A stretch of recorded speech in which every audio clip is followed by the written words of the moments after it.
भारतीय संविधान का वो कौन सा आर्टिकल है जिसके बिना पूरा का पूरा संविधान शून्य समान है। साथियों, भारतीय संविधान दिवस के इस अवसर पर आपको दिल से बहुत बहुत बधाइयाँ।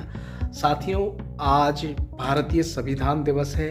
आज ही 2 साल 11 महीने 18 दिन पूर्ण होने के बाद भारतीय संविधान बनके तैयार हुआ था। यही वो ऐतिहासिक तारीख है जब हमारा भारतीय संविधान बनके तैयार हुआ था।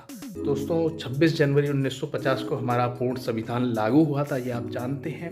लेकिन हमारे देश में अभी भी बहुत से ऐसे लोग हैं वो ये नहीं जानते कि हमारा संविधान पूर्ण रूप से कब बनके तैयार हुआ था। तो दोस्तों, हमारा संविधान आज ही के दिन हमारा संविधान बनके तैयार हुआ था। 26 नवंबर 1949 को भारतीय संविधान बनके तैयार हुआ था और इसी उपलक्ष्य में प्रत्येक वर्ष 26 नवंबर को भारतीय संविधान दिवस पूरे देश में हर्षोल्लास के साथ मनाया जाता है। दोस्तों, 2023 यहाँ पर 26 नवंबर 2023 को एक ऐतिहासिक कदम और उठाया गया कि इतने आज़ादी के इतने सालों बाद, संविधान बनने के इतने सालों बाद सुप्रीम कोर्ट में आज भारतीय संविधान निर्माता बाबा साहब अम्बेडकर की स्टैचू का अनावरण किया गया। एक ऐतिहासिक कदम है।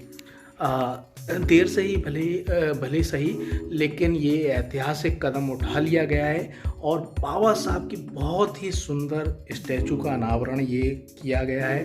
इसमें बाबा साहब अपनी जो वो प्रैक्टिस करते थे, जो वकील की आपने उनकी फ़ोटो देखी होगी, उसी के आधार पर ये स्टैचू यहाँ पर प्रतिमा बनाई गई है। इसमें बाबा साहब गाउन पहने हुए हैं, बैंड लगाए गए हैं। बहुत ही सुंदर स्टैचू है। जो नए एडवोकेट्स हैं उनको यहाँ पर इंस्पिरेशन मिलेगी कि वो बाबा साहब अम्बेडकर की तरह किस तरीके से, जो एडवोकेट है केवल उसका काम कोर्ट में ही नहीं, भारतीय समाज को सुधारने के लिए वो किस तरीके से कोर्ट में आर्गूमेंट कर सकते हैं, कोर्ट के बाहर भी आंदोलन कर सकते हैं। ये जानने को ये इंस्पिरेशन उन तमाम लोगों को, वकीलों को भी ये ज़रूर मिलेगी।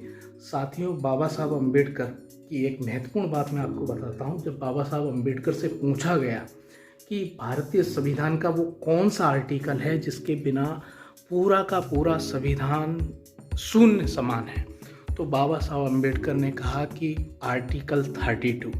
आर्टिकल 32 वो भारतीय संविधान का आर्टिकल है जिसे हम कहते हैं रेमेडी, संवैधानिक उपचार।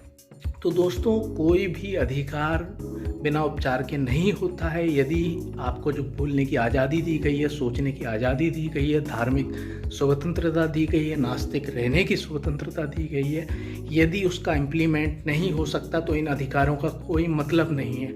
और इन्हें इम्प्लीमेंट कराने के लिए आर्टिकल 32 की व्यवस्था की गई है भारतीय संविधान में कि आपके कोई भी फंडामेंटल राइट, जो भाग 3 में जो फंडामेंटल राइट्स बताएंगे, उसका उनमें से किसी भी अधिकार के आपका यहाँ पर इन्फ्रिंजमेंट होता है, वायलेशन होता है, तो आप सीधे सुप्रीम कोर्ट जा सकते हैं उस राइट्स की मांग करने के लिए। दोस्तों, ये भाग 3 आपको पढ़ना चाहिए, फंडामेंटल राइट, और भाग 4 जो डायरेक्टिव प्रिंसिपल है वो आपको ज़रूर इस दिन आप अपने बच्चों को बताने चाहिए, अपने समाज में ये प्रचार करना चाहिए, क्योंकि लोगों को अपने फंडामेंटल राइट तक का नहीं पता कि उन्हें किस तरीके की यहाँ पर आज़ादियाँ प्राप्त हैं और वो उनको प्राप्त कर सकते हैं, और सरकार उनके अगेंस्ट कोई भी कानून नहीं बना सकती।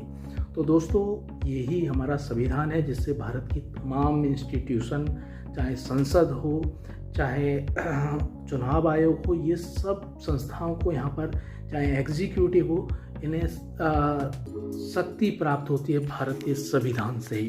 तो दोस्तों, भारतीय संविधान के बगैर आप अपने जीवन की कल्पना नहीं कर सकते। आपके जीवन जानवरों से बदतर भी होगा।